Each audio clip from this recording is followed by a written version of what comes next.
सर्वेभ्यः नमो नमः। आज हम महाकवि भास के द्वारा विरचित स्वप्न वासवदत्तम नाटक के चतुर्थ अंक का चौथा श्लोक पढ़ेंगे। प्रस्तुत श्लोक में जब महाराज उदयन और विदूषक वसंतक प्रमदवन में आते हैं तो जिस जगह पर वह बैठना चाहते हैं तो वहां पर पहले से ही पद्मावती और अवंती राजकुमारी वासवदत्ता वहां पर विद्यमान होते हैं और वे वहां से चले जाते हैं। तभी महाराज उदयन और विदूषक का वार्तालाप चल रहा है। इस वाले श्लोक में महाराज उदयन पुष्पों के गुच्छों को कुचला हुआ देखकर किसी के पहले होने का अनुमान लगाकर कह रहे हैं कि हे मित्र वसंतक, यहां अपने आने से पहले यहां पर कोई विद्यमान था। तो उसी मनोभावों को इस श्लोक में महाकवि भास ने उद्घाटित किया है। मैं श्लोक का वाचन करता हूं, तत्पश्चात हम इसके अर्थ को देखेंगे। पादक्रांतानि पुष्पाणि शोषं चेदं शिलातलम् नूनं काचिद् आसीना मा दृष्ट्वा सहसा गता। क्या कह रहे महाकवि भास? पादक्रांतानि पुष्पाणि शोषं चेदं शिलातलम् नूनं काचिद् आसीना मा दृष्ट्वा सहसा गता। प्रस्तुत श्लोक का अन्वय इस तरह से होगा कि पुष्पाणि पादक्रांतानि इदं शिलातलं च शोष्मं नूनम इह आसीना काचित मा दृष्टवा सहसा गता। पुष्पाणि यानी पुष्प, फूल। पुष्पाणि है ना, फूलों के संदर्भ में आया कि फूल, यहाँ जो फूल है वे पादक्रांतानि, पाद का तात्पर्य पैरों से, क्रांतानि यानी उससे कुचले गए, आक्रमित किए गए, यानी जो पुष्प है वह पैरों से क्या किए गए, कुचले हुए दिखाई दे रहे हैं। और इदम शिलातलम च शोष्मम, सूक्ष्म का अर्थ होता है घर्म। शिलातलम यानी जो चट्टान है, ये शिलाखंड भी क्या है, घर्म है। यानी पुष्पाणि पादक्रांतानि, कहने का तात्पर्य कि जो पुष्प है, फूल है, पुष्पाणि यानी पुष्प, पादक्रांतानि यानी जो पुष्प है वे भी क्या पादों से आकृत किए गए हैं, कुचले हुए से दिखाई दे रहे हैं। इदम शिलातलम च शोष्मम, और यह शिलाखंड भी घर्म है।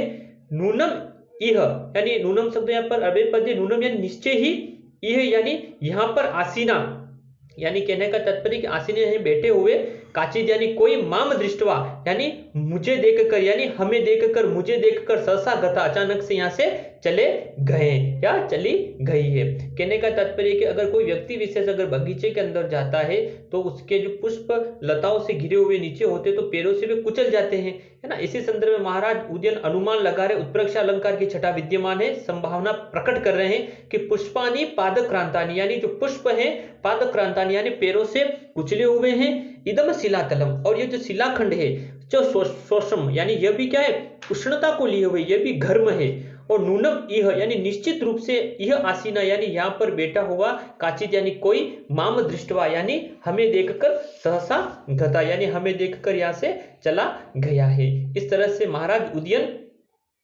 यहाँ पर किसी का अपने आने से पूर्व होने का अनुमान लगाते हुए वसंतक विदूषक से कह रहे हैं कि पुष्पाणि पादक्रांतानि, यहाँ पर जो पुष्प है वे क्या पैरों से कुचले हुए हैं। इदम शिलातलम, और जो शिलाथल है वह भी शोषम यानी वह भी क्या घर्म है। नूनम इह यानी निश्चय ही, आसीना यहाँ पर कोई बैठा हुआ, काचिद यानी कोई, माम दृष्टवा यानी हमें देखकर, सहसा गता यानी यहाँ से चला गया है। ठीक है, अनुष्टुप छंद में निबद्ध है श्लोक और उत्प्रेक्ष अलंकार का भी प्रयोग किया गया। संभावना उत्प्रेक्षा प्रकृतितस्य समेन यत, यानी उपमेय की उपमान के साथ जो संभावना प्रकट की जाती है ना, जो उच्च कोटि की संभावना प्रकट होती है वहां पर उत्प्रेक्ष अलंकार होता है। पुनः श्लोक का वाचन करते हैं, एक बार अर्थ को देखते हैं।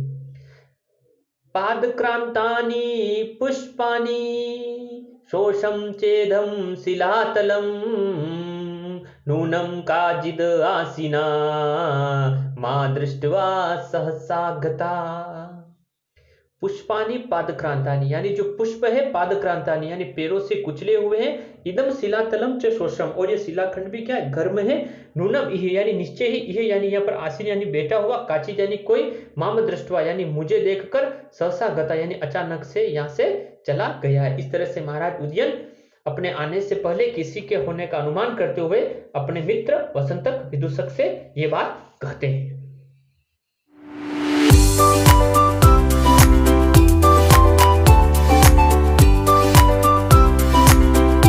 नमो नमः। आज हम महाकवि भास के द्वारा विरचित स्वप्न वासवदत्तम नाटक का चतुर्थ अंक का 5वां श्लोक पढ़ेंगे। प्रस्तुत श्लोक में जब महाराज उदयन और विदूषक वसंतक प्रमद वन में आते हैं तो विदूषक और महाराज उदयन का वार्तालाप चल रहा होता है। तब विदूषक वसंतक महाराज से प्रश्न करता है कि हे महाराज, आपको कौन अधिक प्रिय है, उस समय की वासवदत्ता या इस समय की पद्मावती। बार बार विदूषक इसी प्रकार का प्रश्न करता है। महाराज प्रश्न का उत्तर नहीं देना चाहते, लेकिन फिर भी जब विदूषक महाराज वसंतक को, जो विदूषक है वसंतक, वह महाराज उदयन को मित्रता की शपथ दिलाता है, तब महाराज उदयन अपने मन की बात को उद्घाटित कर पद्मावती और वासवदत्ता दोनों के प्रति स्नेह भाव को प्रकट करते हैं। उसी का उल्लेख इस श्लोक में किया गया है। और इस श्लोक में महाराज उदयन की हृदयगत जो पीड़ा है, विरह अवस्था है, उसको भी उल्लेखित किया गया है। महाकवि भास के द्वारा उच्चतम कोटि के श्लोकों में उल्लेखित है। मैं श्लोक का वाचन करता हूं, तत्पश्चात हम इसके अर्थ को देखते हैं। क्या कह रहे महाराज उदयन विदूषक के प्रश्न करने पर? पद्मावती बहुमता में यद्यपि रूपशील माधुर्य वासवदत्ता बधम न तू ताव मने मनोहरती। क्या कह रहे महाकवि भास कि पद्मावती बहुमता मम यद्यपि रूपशील माधुर्य वासवदत्ता बधम न तू ताव मने मनोहरती। कि पद्मावती बहुमता मम यद्यपि रूपशील माधुर्य वासवदत्ता बधम न तू तावन मने मनोहरती। प्रस्तुत श्लोक का अन्वय इस तरह से होगा कि यद्यपि पद्मावती रूपशील माधुर्य मम बहुमता वासवदत्ता बधम में मन तू न तावत हरती।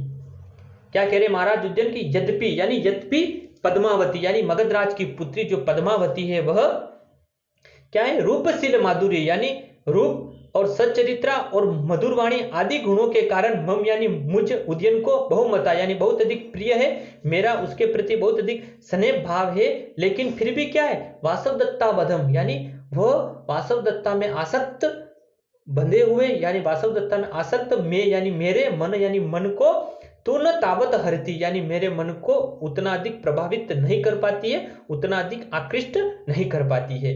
क्या कह रहे श्लोक को वापस देखिए। यद्यपि पद्मावती यानी यद्यपि पद्मावती रूपशील माधुर्य यानी पद्मावती रूपशील यानी सच्चरित्रा और माधुर्य गुणों के कारण मम मता यानी मम बहुमता यानी मुझे बहुत अधिक प्रिय है। लेकिन वासवदत्ता बधम लेकिन वासवदत्ता में आसक्त में मन यानी मेरे मन को तू न तावत हरतु यानी मेरे मन को हरने में वह समर्थ नहीं है। इस तरह से महाराज उदयन पद्मावती और राजकुमारी वासवदत्ता दोनों के प्रति स्नेह भाव को प्रकट कर, दोनों के प्रति अपने स्नेह भाव को उल्लेखित कर वसंतक को जवाब देते हैं। पुनः एक बार इस अर्थ को वापस देखिए।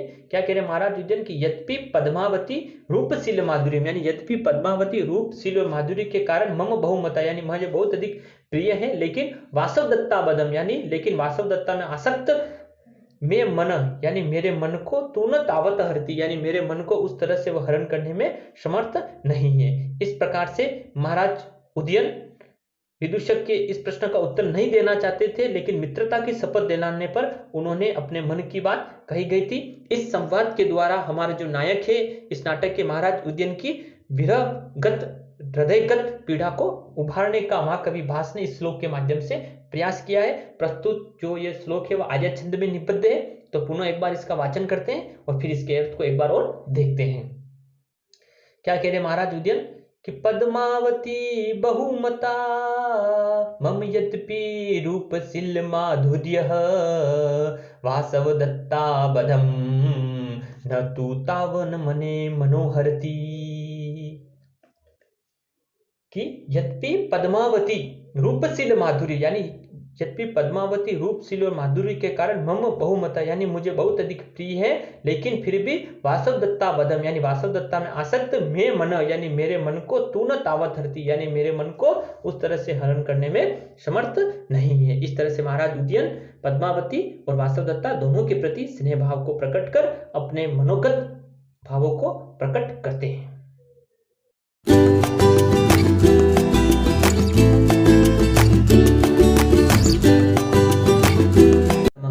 आज हम माँ कवि भास के द्वारा विरचित स्वप्न वासवदत्तम नाटक के चतुर्थ अंक का 6वां श्लोक पढ़ेंगे। प्रस्तुत श्लोक में महाराज उदयन और विदूषक वसंतक का वार्तालाप चल रहा होता है। अब महाराज उदयन विदूषक से प्रश्न करते हैं कि तुम्हें कौन अधिक प्रिय है, उस समय की वासवदत्ता या इस समय की पद्मावती। तब विदूषक भी पद्मावती और वासवदत्ता दोनों के प्रति स्नेह भाव को प्रकट करता है, लेकिन वह बताता है कि वासवदत्ता में एक महान गुण था, वह था वो पाक कला में बहुत अधिक निपुण थी। यानी कहने का तात्पर्य है कि वह स्वादिष्ट भोजन बनाने में बहुत अधिक निपुण थी। परीक्षा उपयोगी प्रश्न में पूछा भी जाता है कि वसंतक विदूषक वासवदत्ता में कौन सा गुण बताता है, जो महान गुण कौन सा था कि वो पाक कला में निपुण थी यानी स्वादिष्ट भोजन बनाने में निपुण थी। तो वासवदत्ता के संदर्भ में जब वह विदूषक कहता है कि वह वासवदत्ता मुझे स्वादिष्ट भोजन बनाकर मुझे ढूंढा करती थी, तो महाराज उदयन भावावेश में आकर वो कहते हैं कि ये सारी बात मैं राजकुमारी वासवदत्ता से कह दूंगा। तब विदूषक कहता है कि महाराज वासवदत्ता कहाँ है, वासवदत्ता तो बहुत पहले ही मर गई थी। तब राजा बड़े दुख के साथ कहते हैं कि अरे मित्र, यह बात तो अब मुझे परिहास ने इतना अधिक व्याकुल कर दिया था। अपन दोनों जो बातचीत परिहास के द्वारा कर रहे थे, हंसी मजाक में जो बात कर रहे, तो अभ्यासवश ही ये मेरे बात मुंह से निकल गई कि मैं सारी बात राजकुमारी वासवदत्ता से कह दूंगा। उसी का उल्लेख इस श्लोक में किया गया है। महाराज उदयन की हृदयगत पीड़ा को उभारा गया है कि हम लोग परिहास में इतने अधिक व्याकुल हो गए थे कि मुझे मालूम ही नहीं चला कि वासवदत्ता को मरा हुआ तो बहुत सारा समय बीत चुका है। उसी का उल्लेख महाकवि भास ने इस श्लोक में किया है। तो आप श्लोक को देखिए, मैं श्लोक का वाचन करता हूं, फिर हम इसके अर्थ को देखते हैं। महाराज उदयन क्या करे, विषाद के साथ कह रहे हैं, एवं उपरता वासवदत्ता यानी वासवदत्ता तो बहुत पहले ही उपरता यानी मर गई थी। अब क्या कह रहे श्लोक में, अनेन परिहासेन वाक्षिपितं मे मनस त्वया तथो वाणी तथेवं पूर्व अभ्यासेन निश्रिता। क्या कह रहे महाराज उदयन कि अनेन परिहासेन वाक्षिपितं मे मनस त्वया तथो वाणी तथेवं पूर्व अभ्यासेन निश्रिता। अन्वय इस तरह से होगा प्रस्तुत श्लोक का कि अनेन परिहासेन मे मनः त्वया व्याक्षिपितं तथा अयम वाणी पूर्व अभ्यासेन तथैव निश्रिता। यानी अनेन परिहासेन यानी इस परिहास ने यानी इस परिहासेन यानी हमारा जो हंसी मजाक चल रहा उसी के संदर्भ में करे कि हे मित्र वसंतक विदूषक के संदर्भ में कह रहे कि अनेन यानी इस परिहासेन यानी इस हंसी मजाक ने मैं यानी मेरे मन यानी मन को त्वया यानी मेरे मन को इतना अधिक तुमने क्या कर दिया यानी तुमने वाक्षिपितम करते व्याकुल कर दिया है। मित्र परिहासेन यानी इस परिहास ने मैं मन यानी मेरे मन को त्वया यानी तुमने व्याक्षिपितम यानी इतना अधिक व्याकुल कर दिया कि ततः यानी इस कारण से अयम वाणी है यानी ये जो वाणी है जो क्या हुआ ये जो बात है या ये जो वाणी है पूर्व अभ्यास है यानी पहले के अभ्यास के कारण ही मेरे मुंह से निकल गई कि तथैव निश्रिता हो यानी मेरे मुख से निकल पड़ी ये वाणी मेरे अभ्यास के कारण से निकल पड़ी कि ये सब मैं राजकुमारी वासवदत्ता से निश्रिता का अर्थ है मुख से निकलना तो मैं वासवदत्ता को कह दूंगा।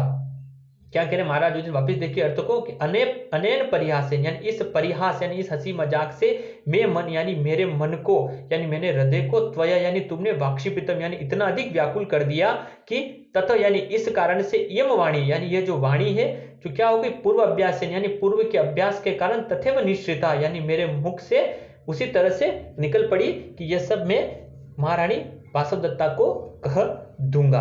कहने का तात्पर्य कि महाराज उदयन का कहने का तात्पर्य कि हे मित्र वसंतक तुमने मुझे इस परिहास में इतना अधिक व्याकुल कर दिया कि मैं वासवदत्ता के मरने की बात को भूल ही गया और मेरे मन से अभ्यासवत यह बात उद्घाटित हो गई कि मैं सारा वृतांत वासवदत्ता से कर दूंगा। जबकि वासवदत्ता को मरा हुआ तो बहुत सारा समय बीत चुका है लेकिन फिर भी मेरे मन ने इतना अधिक व्याकुल है कि इस परिहास में मैं भूल ही गया कि वासवदत्ता तो मर गई है, लेकिन फिर भी इस परिहास के कारण मेरे मुंह से यह बात निकल गई कि मैं सारी बात वासवदत्ता को कह दूंगा।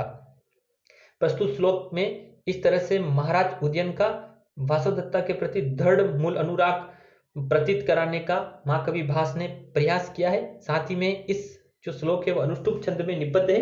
तो पुनः एक बार श्लोक का पुनः वाचन करते हैं और इसके अर्थ को देखते हैं कि अनेन परिहासेन वाक्षिपितं मे मनस त्वया तथो वाणी तथेवं पूर्वा अभ्यासे निश्चिता।